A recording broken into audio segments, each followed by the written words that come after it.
여러분 안녕하십니까. 신문을 부은 방송 아침의 매일경제입니다. 저는 이상훈이고요. 먼저 오늘 아침 조간신문들의 일면 기사부터 전해드리겠습니다. 매일경제 일면 톱 기사입니다. 아시아나항공 인수와 관련된 이야기가 실려 있습니다. 현산, DHDC 현대산업개발입니다. 약자죠. 아시아나 인수 원점에서 재협상을 요구했습니다.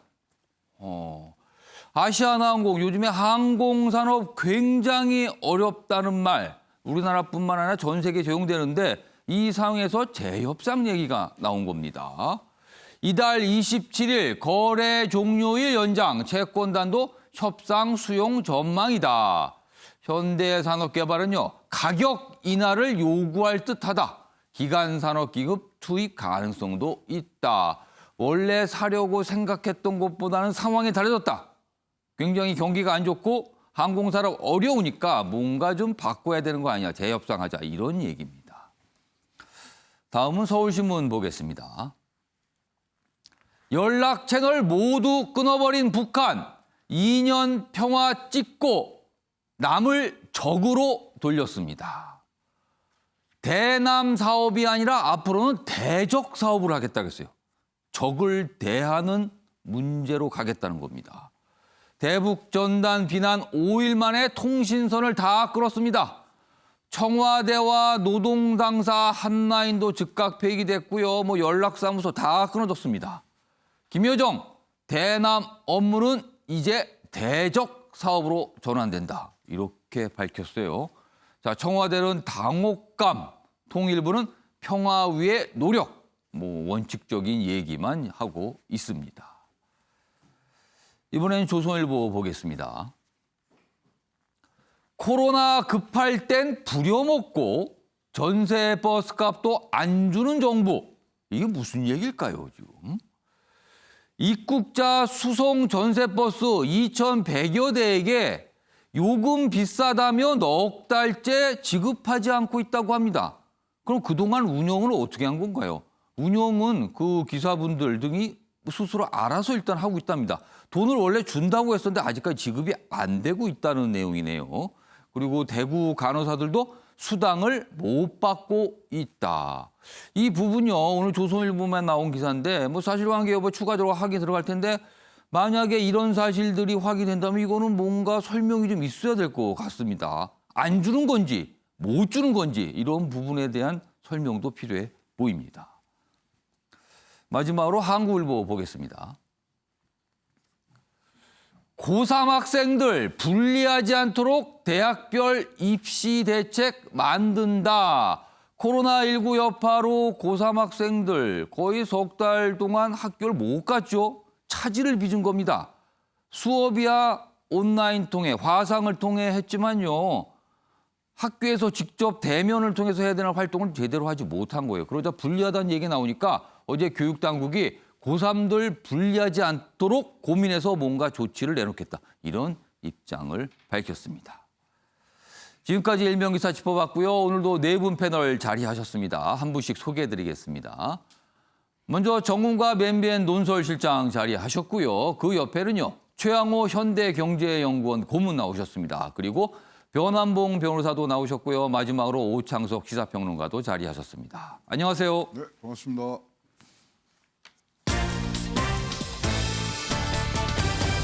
오늘 다룰 주요 이슈를 정리했습니다. 6월 10일 아침을 여는 키워드 4가지가 화면에 준비되어 있습니다. 첫 번째 키워드, 죗값 계산한다. 북한이 우리를 보고 이 얘기를 합니다. 죗값이라고요. 도대체 북한이 보기에 우리는 무슨 죄를 졌다는 거죠. 여러 가지 말들이 있습니다. 두 번째 키워드는요. 눈치 작전인가? 지금 집권 여당인 더불어민주당의 전당대회가 8월에 예정돼 있습니다. 전당대회는 당대표를 뽑는데 당대표 출마 그리고 그 이후의 상황과 관련해서 주요 후보로 꼽히는 분들 간에 치열한 뭔가의 물밑 접촉일까요? 이런 게 있어서 눈치 작전 이런 분위기가 좀 보여지고 있고요. 세 번째 키워드는요. 당내 저격입니다. 기본소득과 관련해 어떤 주장을 내놨던 분에 대해서 당내에서 오히려 더 뭔가 반박을 하고 약간 모는 듯한 이런 모습들이 포착이 되고 있고요. 마지막 키워드는요. 세금이 안 거친다. 1월부터 4월까지 어떤 통계를 보니까 세금이 생각만큼 거치지 않고 있다. 이런 기사도 준비돼 있습니다. 자, 그럼 아침엔 매일경제 본격적으로 출발하겠습니다. 첫 번째 이슈는요. 북한과 관련된 내용 어제도 좀 전해드렸는데 오늘도 다루지 않을 수 없을 정도로 많은 기사들이 신문에 담겨 있습니다. 자, 먼저 첫 번째 기사 보겠습니다. 경제난 북한의 두 노림수. 그러니까 북한이 지금 대북전단과 관련해서 굉장히 거칠게 그리고 강하고 어떻게 보면 굉장히 빠르게 뭔가 움직임이 있거든요. 왜 그러는 걸까에 대한 설명을 하고 있습니다. 안으론 주민 단속 그리고 우리 정부에게는 지금 문정부엔 제재 허물라 이렇게 요구하는 것이다. 이렇게 해석을 담아놨는데 좀 더 보겠습니다. 북한 전단금지법 약속에도 대남 비방 수위를 높이고 있다. 왜 이러나 보니까요. 제재에 코로나까지 그러니까 국제사회의 대북 제재 계속 이어지고 있죠. 그리고 코로나19 여파 분명히 북한도 상당히 받은 것으로 보이거든요. 그러니까 두 개가 겹쳤어요. 북한 진보 정부 상대로 처음 통신선 차단했다. 대화 이끌던 김여정, 김영철 우리를 향해서 쓰레기, 죗값 계산 이런 말들을 좀 퍼붓고 있습니다. 이게 막말 수준을 좀 넘어서요. 사실은 이런 표현들을 보면요. 자, 관련 기사 하나 더 보겠습니다. 배경에 대해서 설명을 좀 한 건데요. 어떻게 보면 약간 다른 각도에서 좀 보고 있습니다. 북한 전단지에 유독 강경하다.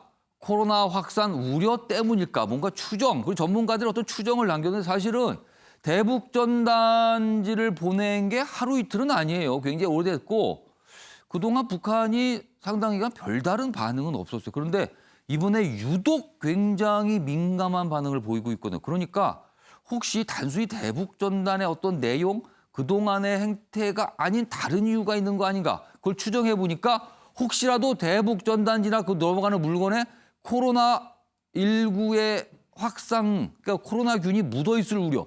사실 우리가 코로나19가 한번 창궐했다가 지금 잠잠하면서 잡고 있잖아요. 근데 북한은 지금 굉장히 취약하다는 얘기가 있는데 이거에 대한 어떤 과민 반응 아닌가 이렇게 좀 추정한 기사입니다. 모릅니다. 뭐 북한이 설명을 해야 알죠. 이렇게 추정을 한 기사가 또 있습니다. 자, 그럼 여기서 북한의 모습 영상으로 준비했습니다. 보시죠. 북남 사이의 모든 통신 연락선들을 완전 차단해버리는措置를 취함에 대하여를 싣고 뭐 짧게 이제 북한 방송 내용을 좀 소개해드렸는데 최양호 고문이 네. 북한이 뭐 적으로 규정하겠다라는 입장까지 밝혔고요. 죗값을 계산한다. 그리고 앞으로 하나씩 두고 봐라. 뭐 내놓겠다 이렇게까지 나왔거든요. 그렇죠. 근데요. 왜 이러는 건가요? 이게 예. 한국 정부가 들으라는 얘기인가요? 아니면 미국 정부의 트럼프가 들으라고 한 얘기인가요? 그러니까 그것도 사실 알쏭달쏭합니다. 저는 후자라고 봅니다. 적은 역시 적이라는 결론을 더 확실히 내렸다. 예. 지금 뭐 한국의 그런 어떤 한 번 더 중재자 역할이 예. 굉장히 뭐 좀 축소된 상황에서 결국은 이런 코로나 등으로 인해서 예. 어려워진 상태를 지금 뻔히 알고 있으면서도 왜 경제 제재에 대한 어떤 획기적인 부분들이 없느냐. 그렇다면 남측 그리고 미국이 몹시 피곤해할 일판을 한 판 벌이겠다. 예. 그리고 시달리게 해주겠다. 뭐 이런 표현들이 나오는데요. 예. 피곤하게 하겠다 그랬어요. 굉장히 피곤하게. 최종 이 메시지의 최종 배송처는 예. 트럼프 대통령의 집무실에 있는 뭐 책상이라고 보는데요. 예. 그런데 불구하고 그 좀 계속 지금 뭐 우리가 전단지는 계속 날리는데 갑자기 이러는 부분이 있죠. 예. 근데 마지막으로 날린 거하고 요번에 날린 거하고 사이에 굉장히 큰 일이 하나 벌어졌습니다. 우리나라 총선이 있었죠.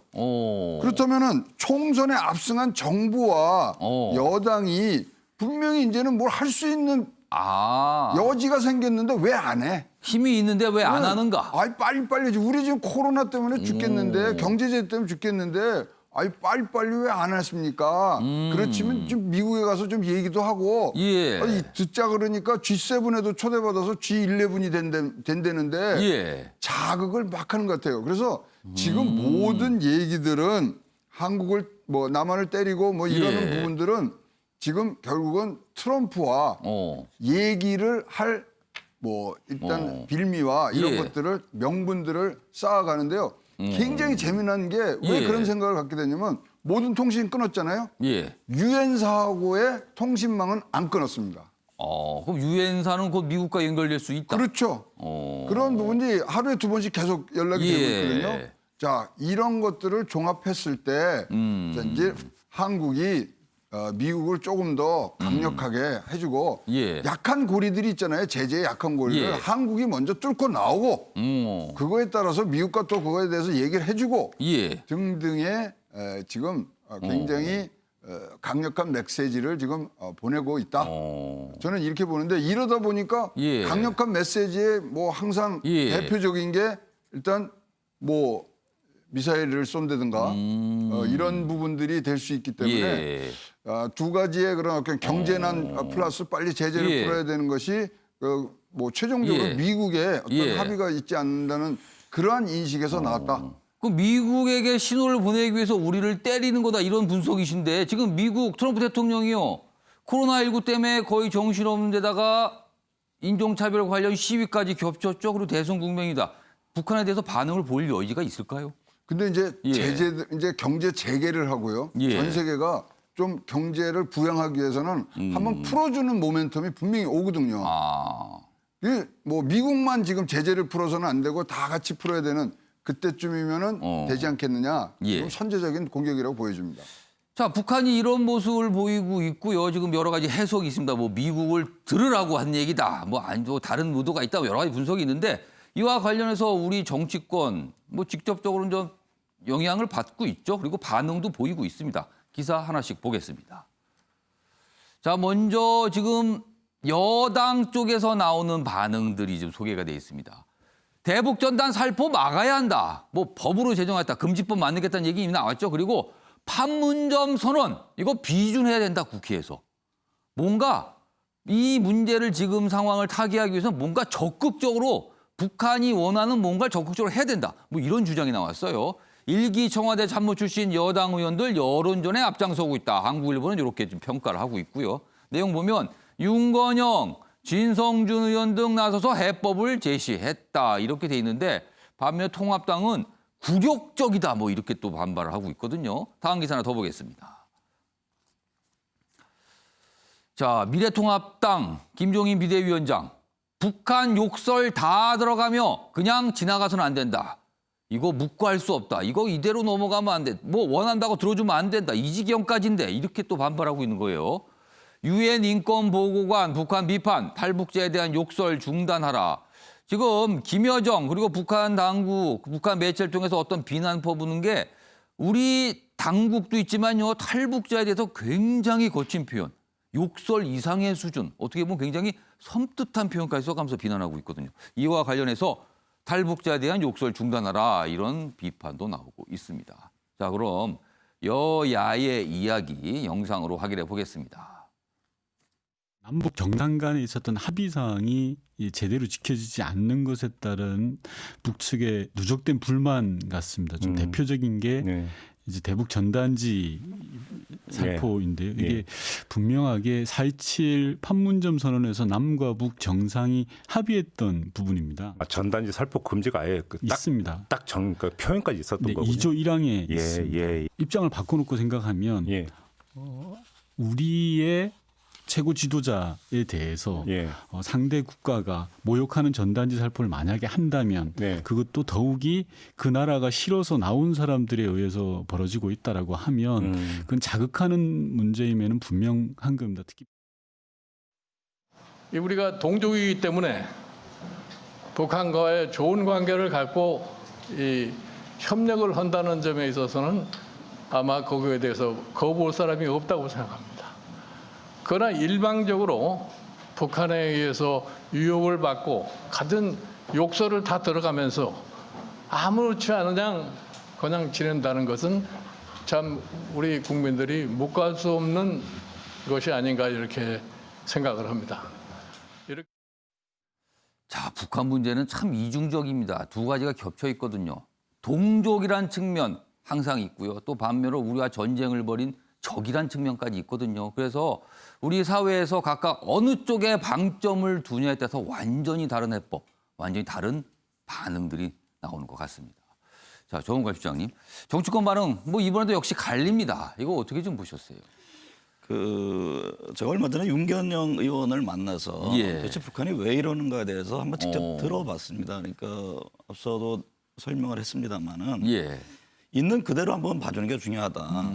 왜냐하면은 대북 전단지 살포 문제는 4.27 합의문에 하지 않도록 그러니까 어떤 위협적인 공간에 이중이라는 게 담겨 있기 때문에 그것이 명시적으로 돼 있는데 그걸 끊임없이 하는 것에 대한 굉장히 불만, 네, 누적된 것이 있고 또 매일경제 언급했듯이 그러니까 주로 이제 탈북민들이 그 같은 행위들을 하는데 상당히 그 반감들이 있다는 겁니다. 그러니까 실질적으로 그러면 코로나 지금 19가 전 세계에 굉장히 어떤 재앙적인 수준인데 그 안에 실질적으로 담겼을 것을 대한 우려를 할 수도 있다라는 그 일반인들이 믿기에는 상당히 고개를 갸우뚱하겠지만 실질적으로 그것은 상당히 위협감을 느낄 것이다. 혹시나 하는 그런 걱정을 할 수밖에 없다는 거죠. 라는 점을 북한에서는. 얘기를 하더라고요. 제가 며칠 전에 직접 들은 얘기입니다.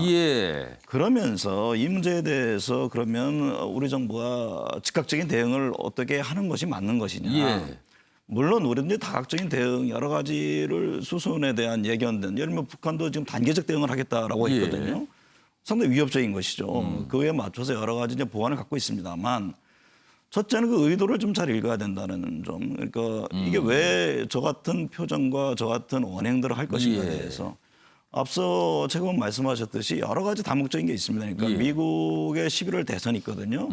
그 지금의 국면을 그대로 갔을 경우에 과연 그동안의 합의안이라든가 뭐 북미 간에 정상 간에 만나서 얘기했던 것 지켜지는 게 하나도 없다라는 어떤 초조함이 있고 또 특히 이제 코로나19로 해서 북한 내부의 어떤 봉쇄 속에서 여러 가지 경제난 대내적인 메시지를 줄 필요도 있는 여러 가지 감안된 게 있습니다만 결국에 정부로서는 이걸 관리를 해나가야 되는 것이죠. 그런 측면에서 여당 의원은 당연히 이제 판문점 선언 비준이라든가 후속 조치를 해야 된다는 입장을 좀 견지하고 있는 것이고 야당 입장에서도 김종인 위원장은 과거의 야당 대표 말과는 좀 뉘앙스는 다릅니다. 그러니까 동족 간에 잘 지내야 된다는 것에서 누가 뭐라겠느냐. 다만 우리가 계속 요구도 먹고 저렇게 일방적으로 당할 수 있는 것은 아니지 않느냐. 그 말은 저는 맞다고 봅니다. 그래서 정부로서도 예를 들면 북한도 여러 가지 위배된 행위들을 했거든요. 뭐 도발적인 행위들. 그런 부분들도 있고 하기 때문에 이 문제를 좀 더 확산시키거나 일방적으로 정부에 대해서 공격할 경우에는 정부도 대응 수단을 갖고 있어야 된다고 저는 봅니다. 그러면서 북한이 요구하는 부분에 대해서 향후 어떤 미국과의 어떤 채널을 통해서 이 문제를 대화 국면으로 다시 끌고 가는 노력 이런 것도 같이 견지해 나갈 것으로 저는 봅니다. 자, 변환보 변호사. 여야 입장, 뭐 역시나 이번도 많이 갈립니다. 이 상황 좀 어떻게 보셨어요?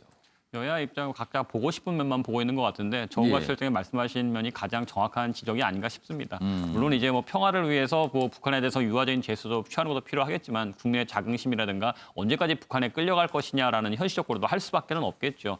국제관계는 철저히 감성이 아니라 이성과 현실에 좌우될 수밖에 없다고 생각합니다. 일례로 2차 세계대전 전에 히틀러와 영국 수상 체인벌린 사이에 미넨 협정이 체결됐었죠. 히틀러는 그 이제 한 땅을 주게 되면 더 이상 전쟁하지 않겠다라고 해서 그 땅을 받고 미넨 협정을 체결했었죠. 그때 이제 체인벌린은 우리 시대의 평화가 이루어졌다라고 당당히 말했었지만 11개월 후에 결국 2차 대전이 터졌습니다. 그러니까 국제관계는 철저히 자국의 이익과 실리를 추구하는 방향이지 감성적으로 양 정상들이 만나서 손잡고 노래하고 같이 냉면 먹고 노래 부른다고 해서 될 수 있는 문제가 아니거든요. 철저히 북한이 저렇게 먼저 우리나 대통령 보고 삶은 소대가리 욕을 하면 우리도 거기서 항의를 하는 모습을 보여야 되는 것이고 뭔가 우리도 수단을 갖고 있어야 되는 것이지 단순히 평화라는 것에만 집착하면서 그냥 북한을 자극하지 않고 우리가 문제다. 언제까지 이렇게 굴욕적이고 자긍심을 잃어버리는 모습을 보여야 할지 좀 안타까운 면이 상당히 큽니다. 이번 기사는요. 뭐 사실상 대북 정책을 끌고 가고 있습니다. 청와대 관련된 기사가 있습니다. 보겠습니다. 북한은 협박하는데 그렇죠. 지금 내놓은 어떤 담화, 뭐 표현, 뭐 협박입니다. 사실 보면은요. 그런데 청와대는 침묵 속으로 공식적인 어떤 얘기를 아무것도 하지 않았어요. 청와대 NSC 안 열고 국가안전보장회의 안 열고 그리고 통일부 발표를 참고하세요. 통일부는 뭐 원칙적인 얘기합니다. 그러니까 여기 두 가지 측면이 있어요. 이제 침묵을 하고 있고 이 정도 사안이면 굉장히 사실 경색 국면이잖아요. 그러면 국가안전보장회의를 열만한데 열지 않았다 이런 부분도 지적을 하고 있거든요. 자, 오창석 평론가. 침묵으로 들어간 청와대. 자, 고민이 있을 거예요. 분명히 깊은 고민. 네, 사실 이제 어떤 반응도 쉽게 내부이기가 쉽진 않을 겁니다. 이 상황에 있어서 뭐 죗값을 치러야 된다고 해서 갑자기 남은 정부가 어떤 죗값을 원하냐라고 얘기할 수도 없는 부분이고요. 그런 부분에 있어서 사실은 G11까지 포함이 되면은 미국과의 그 지렛대 협상을 통해서 사실은 남한 정부 같은 경우는 이제 북한과의 관계 개선을 얘기를 할 겁니다. 근데 지금 현재 상황이 뭐 CNN이나 이런 여론조사 기관을 보면은 트럼프 재선이 굉장히 어렵다라는 전망이 지배적이에요. 지금 뭐 지지율이 좀 역전이 됐다는 뉴스까지 나오고 있어요. 네, 그 지지율이 역전된 것뿐만이 아니라 CNN 보도자료 보면 14%까지 차이가 나더라고요. 그러니까 그 부분을 보면은 지금 트럼프 정부도 협상할 수 있는 여력이 전혀 없습니다. 그리고 미국 내 관계도 좋지 않고 그렇다고 해서 지금 현재 북한이 중국과의 관계 개선을 곧바로 할 수 있느냐? 그것도 아니거든요. 사실 코로나19가 우리나라만큼 지금 방역을 잘하고 있는 나라도 없습니다. 중국을 어떻게 믿을 수 있을 것이냐. 그 부분에 있어서 사실은 이제 김정은 위원장이 죽기 직전에 여러 번 얘기했던 것이 중국은 절대 믿지 마라. 이런 얘기를 많이 남겼었거든요. 그 부분에 대해서도 일단은 신뢰 부분도 하나 있을 것이고 중국은 코로나19에 대해서 큰 문제가 없다고 하지만 이 부분을 북한이 믿을 수는 없습니다. 만약에 한 명이라도 확진자가 나왔다라고 하면 북한 전체가 쑥대밭이 될 수도 있기 때문에 이 부분에 대해서 중국도 미국도 만나지 못하는 상황에서 지금 남한만 어느 정도 국제적 위상이 제고가 된 상태란 말이죠. 이 부분에서 뭔가를 원하는데 여기에 대해서 사실은 이제 정세현 민주평통 수석 부의장이 예전에 한 말이 조금 뼈아프게 들리는 것이 문재인 정부가 탄생하고 났을 때 금강산 관광 재개라든지 이런 부분은 미국과의 협상 대상이 아니었고 우리나라 정부가 원했다라면 금방 할 수 있었는데 미국의 동의를 원하다가 오히려 타이밍을 놓쳤다는 얘기를 했습니다. 그 부분이 굉장히 지금 역시 뼈아프게 다가옵니다. 지금 현재 결국은 미국의 동의를 원해야 되는 동의를 받아야 되는 상황이 돼버렸고 뭔가 할 수 있는 상황은 아니고 지금 겨우 할 수 있는 게 동해 북부선이라든지 남북교류협력사업법이라든지 이런 부분에 있어서 접촉했을 때 조금 느슨한 정도 근데 사실 접촉할 수 있는 기회가 지금 전혀 없습니다.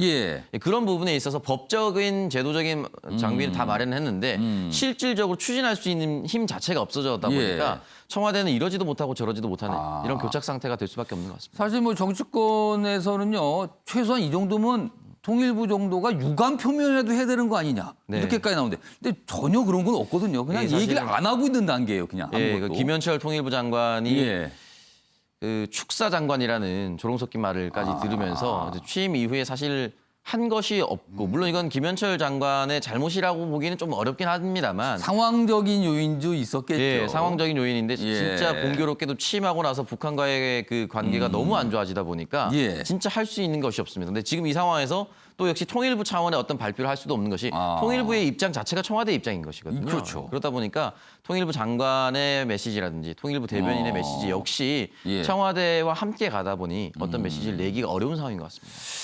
자, 이번에는 북한과 관련된 마지막 쟁점이라 이슈일 수 있습니다. 기사도 있습니다. 보고 이어가겠습니다. 자, 그럼 북한이요. 계속 괴롭히겠다 그랬어요. 뭔가를 내놓으면서 힘들게 하겠다고. 일단 통신선을 끊었어요. 그럼 그 다음 단계가 뭐가 있을 것 같아요. 지금으로선. 그게 무엇일까 합니다. 북 대적 사업 1호 금강산 시설 폭파 또는 군사 합의 파기 가능성이 있다. 이 전망입니다. 금강설에 있는 우리가 가서 지었던 남측이 가서 지었던 시설을 폭파해버린다. 지금 금강선에 대해서 지난해 같은 경우 이거 뭐 너절하다 그러면서 뭐 없애버리라는 주제 얘기가 나왔었잖아요. 근데 이걸 아예 폭파시켜버린다. 보시죠. 김정은 작년 남측 시설 드러내라. 개성공단 시설 뜯어내 팔 수도 있지 않겠는가. 전망입니다. 그리고 9.19 군사합의 파기는 도발의 예고편. 그렇다면 그 위에 도발은 뭔가 미사일 실험 또는 핵실험 이런 거 혹시 아닌가 이런 전망들까지 나오고 있는 상황입니다. 이 얘기 좀 해보겠습니다. 자, 최영호 고문님, 조은걸 실장님, 먼저 최영호 고문님께 뭐가 있을 것 같습니까? 다음으로. 지금 이제 가까이 다가온 이벤트가 두 가지가 있습니다. 6.15 예. 남북 합의문 선언한 게 20주년이 됐고요. 예. 6월 25일이 뭐 남북한 전쟁 70주년, 도발 70주년이거든요. 그것을 계기로 해서 예. 뭐 몇 가지 일들이 있는데 일단 할 수 있는 거하고 할 수 없는 것들이 이제 있을 것 예. 같아요. 지금 뭐 개성공단이라든가 이 금강산에 있는 시설 철거하는 거는 예. 진짜 마지막 도장 찍는 거거든요. 그러니까 조금 더 갖고 갈 수 있는 부분들이 있지만 예. 6.15 뭐 합의문 이거 폐기할 수 있거든요. 20년이나 된 상황이니까 그런 것들이 이제 넘어갈 수 있고 또 심지어는 할 수 있는 일 중에 연평도처럼 선제적인 포격이 있을 수 있고요. 근데 제가 보기에 할 수 없는 일 중에 하나가 9.19 군사합의 파기는 절대로 안 할 것 같습니다. 왜냐하면 이걸 하는 순간 지금 미국 정찰자산 비행기 뭐 DMZ에 가는 부분들이라든가 뭐 이 연합군 훈련 등 이런 것들을 우리가 재개할 수 있는 빌미를 주거든요. 예. 그래서 할 수 있는 것과 없는 것이 있는데 가장 선언적이고 예. 우리가 느끼기에 가장 아픈 부분들은 예. 아까 지적해 주신 대로 시설들을 철거하거나 개성공단에 있는 기계들 다 떼서 중국에 팔아먹거나 이런 부분들로 일단은 지금 시작을 하지 않겠느냐 보이면서 이런 두 큰 이벤트 6월 15일, 예. 6월 25일에 어떤 행동들이 나오지 않겠느냐 조심스럽게 전망해 봅니다. 일단 서류상으로 합의한 내용을 소위 말해서 찢어버릴 수가 있다. 그리고 나서 물리적으로 어떤 시설을 없애버리는 것까지 갈 수도 있다. 뭐 이런 전망이에요. 자, 정은관 실장님은 다음 어떤 행동이랄까요, 북한에? 어떤 거로 전망하세요? 단계적 대남 압박이라는 표현을 했습니다. 그걸 예. 좀 예의주시할 필요가 있는데 어쨌든 이제 우리 정부에 대한 메시지에 대해서 우리 정부는 화답을 해줬거든요. 그러니까 예를 들면 전단 살포 문제에 대해서 그거를 금지하는 입법까지 검토하겠다라는 그렇죠. 그런 얘기를 우리가 해준 거예요. 화답을 해줬습니다. 예. 그러면 북한의 메시지라는 게 남한과 예를 들면 미국을 상대로 했다면은 저는 전체적인 단계적 수위 속에서는 예. 국제사회에 영향을 줄 수 있는 행보를 갈 것으로 봅니다. 만약에 이게 진전이 없고 더 이상 막혀 있을 경우에는 그것은 예를 들면 미사일이라든가 추가 뭐 시험 발사라든가 예. 예를 들면 핵시설을 다시 한번 예. 움직인다든가 그러니까 북한의 지금 요거는 그동안의 합의 뭐 미국 간의 정상회담에서 핵시설 나름대로 우리는 좀 없애는 조치를 좀 했다라는 그러나 미국에서는 도대체 경제 제재 완화와 관련해서 무엇을 했느냐는 그 질문들을 계속 해오지 않았습니까? 그리고 또 하나 중요한 것은 왜 지금 이 시점이냐에 대해서 예. 앞서도 얘기를 했습니다만 지금 트럼프 대통령이 바이든 후보의 좀 지지율 예. 만약에 예. 재선이 안 됐을 경우에 그렇다면 지금의 북한 문제는 다시 원점으로 돌아갈 것이고 오히려 일각에서는 좀 다소 다른 견해를 갖고 있겠습니다만 예. 민주당 정부가 들어섰을 경우에 오히려 북한 문제에 대해서 관심을 덜하는 지금은 말 그대로 트럼프 대통령이기 때문에 이렇게 그렇죠. 적극적인 움직임을 갖는다는 예. 그런 굉장히 전략적인 게 숨어 있을 겁니다. 그래서 적어도 트럼프 대통령이 있는 동안에 예. 이 문제에 대해서 북한 문제에 대해서 좀 더 전향적인 입장 이걸 갖고자 하는 메시지를 계속 던지고 있는 거거든요. 예. 저는 그렇기 때문에 추가적으로 어떤 그 미사일 발사라든가 어떤 국제사회에 좀 대선 전에 판을 흔들려는 그래서 더욱더 관심을 촉발하려는 그래서 또 다른 대화의 어떤 모멘텀을 가지려는 그런 움직임을 갈 것으로 좀 예상을 해봅니다. 자, 오창석 평론가께 짧게 드릴게요. 뭐가 있을 것 같습니까? 글쎄 저는 이제 금강산 시설 정도는 재개발을 위한 명분을 쌓지 않을까. 그건 어차피 너절하다고 자기들이 네. 판단을 해버렸으니까요. 실제 좀 오래됐거든요. 근데 이 부분에 있어서는 민족의 명산이라는 얘기를 하지 않습니까? 근데 이걸 바꿔 말하면 우리 민족 말고는 다른 사람들은 안 간다는 거예요. 그러니까 해외 관광객을 유치하기 굉장히 어렵습니다. 그렇기 때문에 이 부분에 있어서 폭발을 할지는 모르겠는데 예. 한다 하더라도 재개발 정도를 위한 초석이지 다 깨려고 하지는 않을 겁니다. 네. 그러니까 그 정도는 전망이 된다는 말씀이시네요. 보겠습니다. 뭐 요새 북한이 계속 뭔가를 내놓고 있어요. 아직 오늘은 뭐가 없습니다만 한번 지켜보도록 하겠습니다. 어떤 입장들이 나오는지요.